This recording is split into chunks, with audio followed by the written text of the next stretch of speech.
This is KGW News at 11. We begin tonight with the latest gun reform bill in Washington. Thank you for joining us. I'm Blair Best. Today, the bill passed on the Senate floor, making it one step closer to becoming law.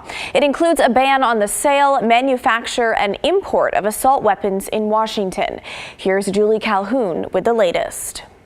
Gun violence is an emergency. Kids getting shot in schools is an emergency. Gun reform clearing a major hurdle Saturday. House Bill 1763 is declared passed. Washington state senators passing a bill that bans the sale, manufacture, and import of assault weapons.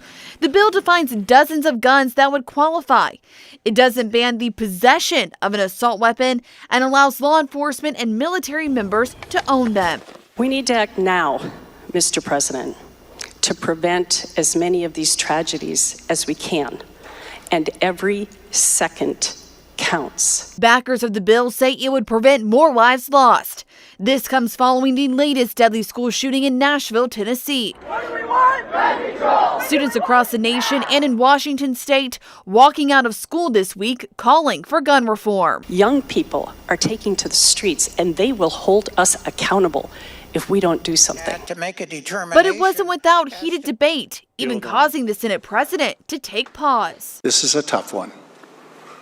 Take a deep breath. Please put this bill down, Mr. President. Republicans pushed back against the bill by introducing more than 20 amendments. To strike a balance for this legislation, which included things such as studying the outcomes of, say, gun violence, to understand it a little bit more, to, I guess, modernize our data. As the minority, only 2 passed, including manufacturers having 90 days after the bill goes into effect to sell inventory to out-of-state dealers, only if they had it prior to January 1st of this year.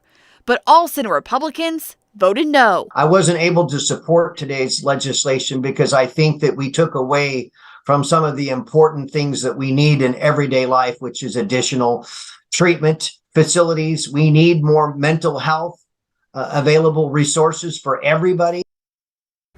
That was Julie Calhoun reporting. Because the bill was amended in the Senate, it has to go back to the House for consideration. Governor Inslee says if the bill makes it to his desk, he will sign it, and it would go into effect immediately. If passed, Washington joins 9 other states and Washington, D.C. to ban assault weapons. Now to Portland, a young woman is speaking out tonight after her brother died in a shooting earlier this week. It happened Wednesday night in Northeast. When police arrived, they found 2 people who had been shot and killed. Art Edwards has the story. My brother, he was a loving man. You know, he leaves behind, a son. My brother was like a real family man, and more so to me as like a dad and a brother. And he was my best friend. Alexis Montlaveria is in shock over what happened to her brother. He was well respected out here in the community. 30-year-old Marcel Bryant was found shot to death Wednesday night on Northeast Lombard in the Woodlawn neighborhood. The other victim, discovered by police, is 27-year-old Deja Willingham. I just know for a fact that, he wouldn't, want to act in any kind of violence like that. Their homicides bring the total in Portland so far this year to 21. No arrests have been made. Montlaveria says she doesn't know what led to her brother's death. It's really unclear, and I'm just kind of hurt that he had to go through that, and I wasn't there. I was not there to, be there with him. Montlaveria says her brother taught her everything she knows, and right now she doesn't know how she and her family will move forward. A lot of things that he left behind, he taught me, I'm going to always carry that on with me. Art Edwards, KGW News. The family has set up a GoFundMe to help with funeral costs. We have a link to that on our website, kgw.com. Developing tonight, 2 teens have been arrested for stabbing a 13-year-old. This happened Friday night in the Hillsdale neighborhood on Southwest Vermont Street. Portland police say the teen was attacked by 2 suspects who robbed and stabbed him with a knife before running away. The victim was sent to the hospital with non-life-threatening injuries.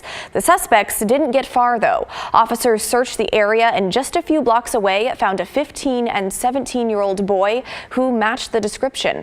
After they were taken into custody, officers also found this knife and a realistic-looking airsoft pistol.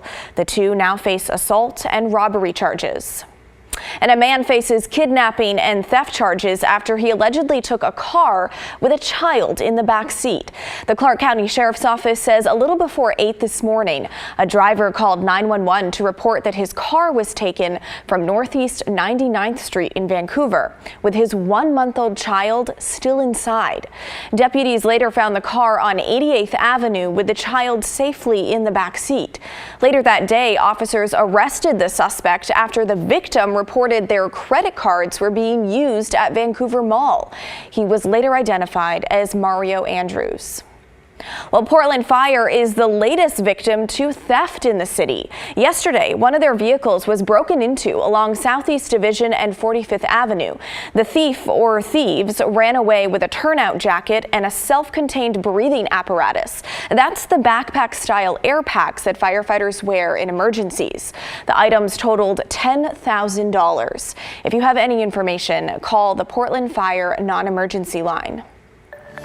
Well, let's check in on your weather now with meteorologist Joe Ranieri. Joe, what is tomorrow looking like? It's going to be wet. The best way to describe it. Now, we'll start off with some light showers and then gradually start to see those showers increase throughout the day, and especially into the afternoon and in the evening hours. And we're also going to be seeing a steady stream of rain basically from late morning all the way into Monday afternoon. So you kind of get the idea. We're in store for some wet conditions, and that includes a good part of tomorrow. On the satellite and radar, Blair, right now we are seeing dry conditions up and down the I-5 corridor, but we're going to be seeing all those clouds get ushered in heading into a good part of the morning hours and into the later part of the afternoon for your Easter Sunday. So as we look at your weather headlines, heavy rain moves in to start things off tomorrow, although we will start off with more lighter showers. Heaviest bands of rain will start to arrive by the later part of the afternoon and evening, and we slowly start to warm up by the later part of next week. But as we bring in Futurecast, we'll stop it here early tomorrow morning, right around 6:37. Those are the light showers. But as we cycle throughout the later part of the afternoon,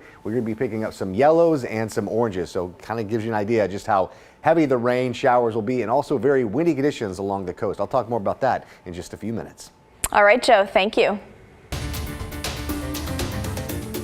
Well, it is the height of tax season, and some of you may need a little help. So the IRS is offering some free advice for people in Portland. They opened their Taxpayer Assistance Center at the Federal Building downtown today. The IRS offers the walk-in service on certain Saturdays at its centers across the country. Now, these are not meant to be a tax preparation service, but they can help you get questions answered about everything from filing with dependents to tax credits to filing an extension. You can also pay your tax bill if you need to. I think this is really important. It shows that we are accessible, especially maybe to some of those working families where it's hard for them to come in during the week. I also think that during tax season, especially, that it just shows that we're opening our doors and we're here to help people. The IRS says if you visit their offices, come prepared. That means bringing your government-issued picture ID and any documents or notices you've gotten. For information on special Saturday openings, we've got a link in our story at kgw.com.